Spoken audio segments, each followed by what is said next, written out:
mali ya mchwa. Haleluya. Alafu unapata sasa huyo ndio anakusumbua. Akikusumbua tena mwambie usinilingie na mali ya mchwa. Mwambie wewe ni marehemu mtarajiwa, tengeneza tabia zako, Yesu atakupenda zaidi. Haleluya. Mwambie apostol amesema usinilingie tena. Amen. Mwambie kuwa mtu wa upendo. Kuwa mtu wa imani. Kuwa mtu wa kunipenda bila kukulazimisha. Mwambie wacha kuongea stori zangu. Pambana na hali yako. Mwambie utakufa peke yako. Nitakufa peke yangu. Ekana na kwa. Hallelujah. Peace loving. We have to be so friendly. Christians should be so lovely. They should be so friendly. Wakristo wanafaa kuwa ni watu wa kusaidiana mizigo. Wakristo wanafaa kuwa ni watu wako na upendo. Mkishikana, mkitoka kwa kanisa, si napata mmoja yako kwa shamba peke yake, mwingine anaenda peke yake. Salimia hata mwenzako. Hallelujah. Hebu simama na miguu yako. Pure. Sema pure. The Holy Spirit will be manifesting na atakuwa akikuongelesha usiku na mchana. Anakuambia mama, piga magoti, ombea mtoto wako. Lakini wengi wanakaa kama vipofu. Kwa sababu kitu ya kwanza, wewe ushughulike na maisha yako na Mungu, unashughulika maisha ya wenzako. 100% ya roho yako ni wivu. Na hakuna mtu mchawi kuliko mtu mwenye ako na wivu. Wivu ni uchawi ambao una mizizi ambayo imekita ndani ya Wakristo wengi, ndani ya nyumba ya Mungu. Ukiwa mtu mwenye wivu, usitutajie wachawi hapa. Wewe ndio mchawi namba 1.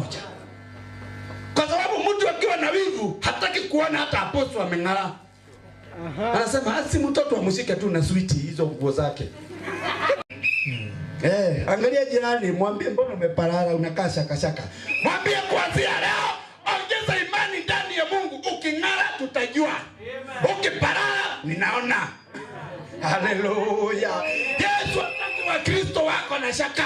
Yesu hataki Wakristo wavivu. Ilifika mahali Yesu akaitishwa sadaka. Akaambiwa na watu ambao walikuwa wanaitisha sadaka, iko wapi sadaka yako mzee? Halo. Kaambia wanafunzi, endeni mshike ile samaki ya kwanza mtapata pale. Kwa hivyo hata Yesu alikuwa mjanja kukuliko, alikuwa mpaka na account ndani ya samaki. Wewe hauna, umefuliza. Mpaka safari kwa inakuona inakuangalia na madharau.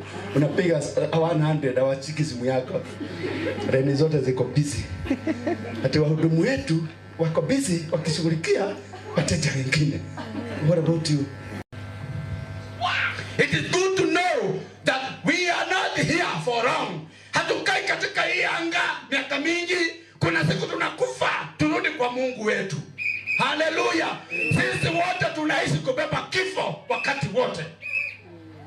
Tunabeba kifo wakati wote. You never know your time. It is good when you say that you are a Christian, stand as a Christian, no matter what. Kama ni hivyo, unajua kwamba mimi sitaki kuitwa mchawi, kwa sababu wachawi hawataona ufalme wa Mungu. Heri wenye moyo safi wataona Mungu na wataitwa wana wa Mungu. Heri wenye kupatanisha wataitwa wana wa Mungu pia. Hallelujah. Nobody is special here. Angalia mwenzako. Muangalie tena. Hebu mwambie ni hii nataka kukuambia ni ya kuhuzunisha, lakini ukubali tu. Mwambie tu, usimuogope. Mwambie hebu imagine, hebu imagine wewe ni marehemu mtarajiwa.